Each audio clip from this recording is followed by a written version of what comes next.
মদিনার বাজার দিয়ে নবীজি যাচ্ছেন, নবীজির একটা ওট পছন্দ হয়েছে। তো নবী ওটের মালিকের কাছে গিয়ে জিজ্ঞেস করলেন, ভাইয়া এই ওটটার দাম কত?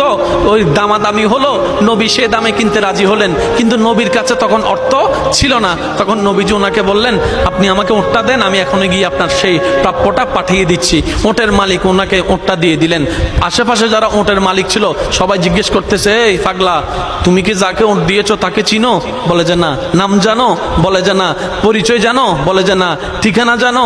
না। তো তুমি যে ওটটা দিয়ে দিলা, উনি যদি ওটার টাকাটা না ফাটায় তখন তো তুমি লসের মধ্যে চলে যাবা। সে ওটের মালিক বলে, এত সুন্দর নুরানি চেহারাওয়ালা কখনো বাটপার হতে পারে না, কখনো চিটার হতে পারে না, কখনো মিথ্যুক হতে পারে না।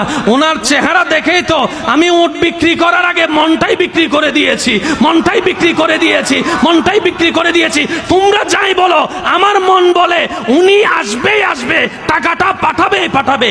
এই কথা বলতে না বলতে কিছুক্ষণ পরে নবীজির একজন সাহাবা এসে বলছেন, একটু আগে একজন ওট নিয়ে গিয়েছেন, কাছ থেকে ওটের মালিকটাকে একটু দেখতে চাই। উনি বলে যে আমার থেকে। তো উনি বললেন, আমাদের নবী আপনার থেকে ওটটা নিয়ে গিয়েছেন, ধরেন ওটের টাকাটাও দিয়েছেন, আপনাদের খাবার জন্য কিছু খেজুরও হাদিয়া পাঠিয়েছেন, খেজুরও হাদিয়া পাঠিয়েছেন। ওই ওটের মালিক বলে, ভাইয়া